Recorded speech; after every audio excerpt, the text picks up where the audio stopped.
અત્યારના સમયમાં મોટા ગામોનું શહેરોમાં પરિવર્તન થઈ રહ્યું છે. પરિણામે આપણી ગ્રામ્ય સંસ્કૃતિની ધરોહર તદ્દન વિસરાઈ રહી છે. ત્યારે એ સંસ્કૃતિની જતન કરવાનો પંચવટીના માધ્યમથી અનેરો સમયસરનો પ્રયાસ છે.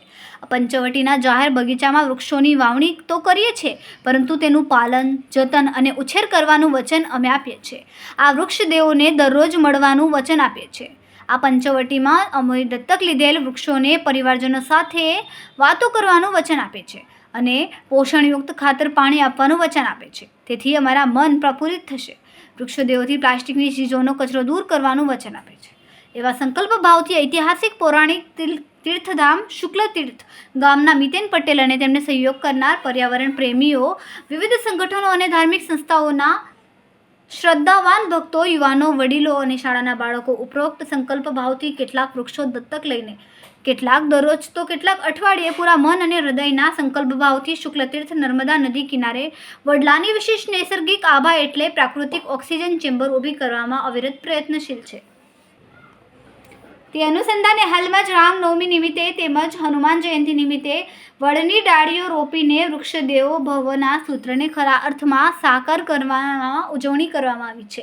છેલ્લા 40 વર્ષોથી વડ, પીપળો અને લીમડાના માત્ર વૃક્ષો વાવીને જ નહીં, પરંતુ તેનું બાળકની જેમ ઉછેર, પાલન, પોષણ અને જતન કરીને 700થી વધુ વૃક્ષો ઉછેરીને વિવિધ ધાર્મિક તહેવારો અને પ્રસંગોને પર્યાવરણ પ્રેમી મિતેન પટેલની મિની કબીર વડ બનાવવાની વિશેષ ઉપલબ્ધિ પ્રસ્થાપિત કરી છે. રાજ્યની ગ્રામીણ પ્રજામાં ગ્રામ્ય જીવન ભાતીગળ અને લોક સંસ્કૃતિના વાતાવરણથી વણાયેલું છે. ગામડાઓના સીમાડાના વિસ્તારને વનવગડાની વિપુલ સમૃદ્ધિ ધરાવતા હતા. ગામડાના બાળકો વૃક્ષોની છાયામાં ઝૂલાનો અને પર્યાવરણનો નિર્દોષ આનંદ લેતા હતા. પરંતુ સમયાંતરે આ સમૃદ્ધિ લુપ્ત થતાં સમગ્ર પરિસ્થિતિની ગ્રામ્ય જીવન પર વિપરીત અસર પડેલી છે.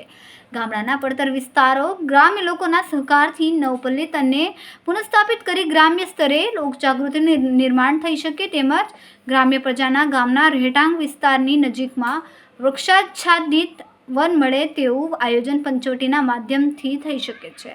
પારંપરિક સાંસ્કૃતિક વારસા પ્રત્યે આસ્થા જળવાય તે હેતુને ધ્યાનમાં રાખીને સમગ્ર રાજ્યમાં પંચવટી યોજના સરકાર દ્વારા અમલમાં મૂકવામાં આવી છે. પરંતુ તે યોજના જો આવા પર્યાવરણ પ્રેમીઓને સોંપવામાં આવે તો પંચવટી સાથે એક વનવગડો ઊભો કરવામાં સફળતા પ્રાપ્ત થાય અને દરેક ગામે એક ઓક્સિજન ચેમ્બરનું ગઠન કરી શકાય.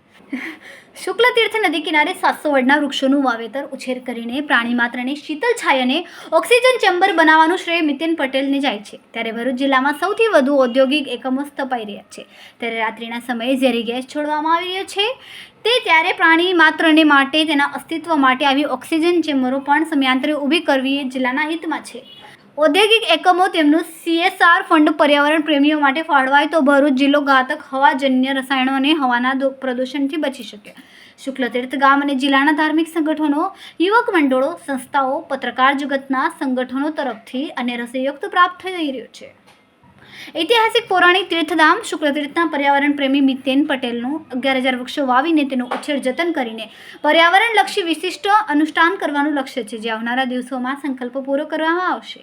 રિપોર્ટર રવિ સૈયદ, તહેલકા ન્યૂઝ, ભરૂચ.